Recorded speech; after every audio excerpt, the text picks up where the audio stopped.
జూబ్లీహిల్స్ ఉప ఎన్నిక ఊపుతో రాష్ట్రంలో ఏ బై ఎలక్షన్ వచ్చినా గెలవటం ఈజీ అని కాంగ్రెస్ భావిస్తుందట. బీఆర్ఎస్ సిట్టింగ్ స్థానం జూబ్లీహిల్స్ లో జెండా ఎగరవేసిన కాంగ్రెస్ టీం పార్టీ మారి వచ్చిన మిగిలిన ఎమ్మెల్యేల సెగ్మెంట్లలో గెలుపొందడం పెద్ద కష్టమేమీ కాదని ధీమాగా ఉందంటున్నారు.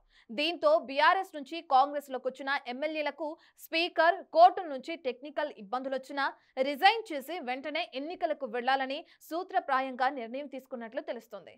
ఇందులో మొదటి విడతగా ఖైరతాబాద్, ఆ తర్వాత స్టేషన్ గన్పూర్ ను సెలెక్ట్ చేసుకోనున్నట్లు పార్టీ వర్గాల్లో ప్రచారం జరుగుతోంది.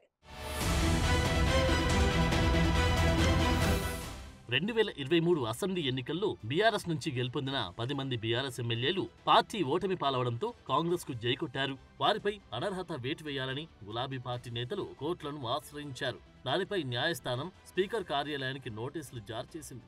చర్యలకు నిర్దిష్ట గడువు కూడా విధించింది. ఆ గడువు ముగియడంతో బీఆర్ఎస్ స్పీకర్ కోర్టు ధిక్కారానికి పాల్పడ్డారంటూ తిరిగి పిటిషన్ దాఖలు చేసింది. దానిపై విచారణ జరగాల్సి ఉంది. ఆ క్రమంలో స్పీకర్ పార్టీ మారిన ఎమ్మెల్యేలను వివరణ అడుగుతున్నారు.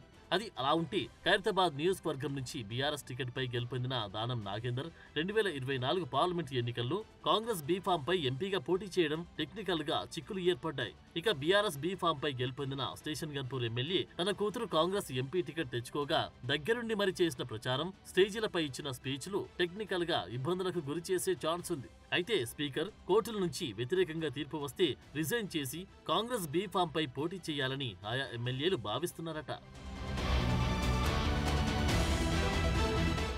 ఇప్పటికే తాము రిజైన్ చేస్తామని ఆయా ఎమ్మెల్యేలు కాంగ్రెస్ హైకమాండ్ కు తేల్చి చెప్పినట్టు సమాచారం. ఏఐసీసీ కూడా రాష్ట్రంలో కాంగ్రెస్ వేవ్ ను చూసి పాజిటివ్ గా రియాక్ట్ అయినట్టు తెలుస్తోంది. త్వరలోనే ఈ నిర్ణయంపై తుది నిర్ణయం తీసుకోనున్నారు. గ్రేటర్ హైదరాబాద్ పరిధిలో ఇప్పటికీ కంటోన్మెంట్, జూబ్లీహిల్స్ స్థానాల్లో గెలిచిన బైపోల్స్ లో బీఆర్ఎస్ ను ఓడించిన కాంగ్రెస్ మిగతా సెగ్మెంట్లపై కూడా ఫోకస్ పెంచింది. ఇవి హైదరాబాద్ పరిధిలో కాంగ్రెస్ బలం మరింత పెంచుకోవడానికి ఉపయోగపడుతుంది అని సర్కార్ భావిస్తోంది. గతంలో బీఆర్ఎస్ గెలిచిన కీలక నియోజకవర్గంలో తమ పట్టు నిరూపించుకునేందుకు ఉప ఎన్నికలకు కాంగ్రెస్ ఆసక్తి చూపుతోంది.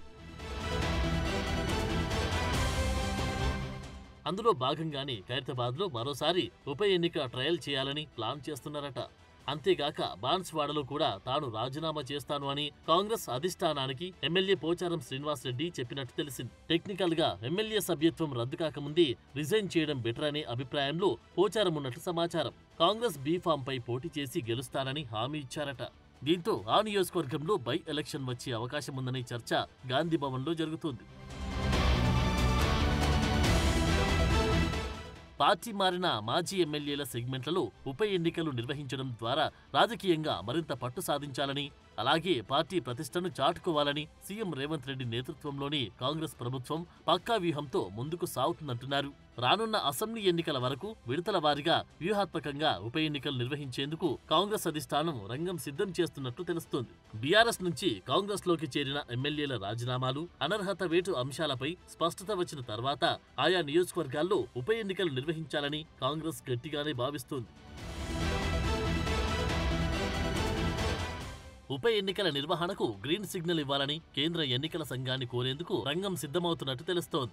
గతంలో కేసీఆర్ కూడా ఈ ప్లాన్ ను అమలు చేశారని రాజకీయ విశ్లేషకులు చెబుతున్నారు. దశల వారీగా బై ఎలక్షన్లు నిర్వహించి విజయం సాధించి తమ పార్టీనే ప్రజలు ఆదరిస్తున్నారనే సంకేతాలు చూపారు. ఇప్పుడు కాంగ్రెస్ కూడా అదే లైన్లో సాగుతుందనేది పొలిటికల్ ఎక్స్పర్ట్స్ అభిప్రాయం. ఒకేసారి పార్టీ విలీనానికి అవసరమయ్యే ఎమ్మెల్యేలు పార్టీలో చేరేందుకు ముందుకు వస్తే ఇంకా సులువుగా ఉంటుందనేది కాంగ్రెస్ ఆలోచనగా కనిపిస్తోంది. ఒకవేళ అలా కుదరకపోయినా పార్టీ మారిన వారితో రిజైన్ చేయించి ఉప ఎన్నికలకు వెళ్లాలని ప్లాన్ చేస్తున్నారు.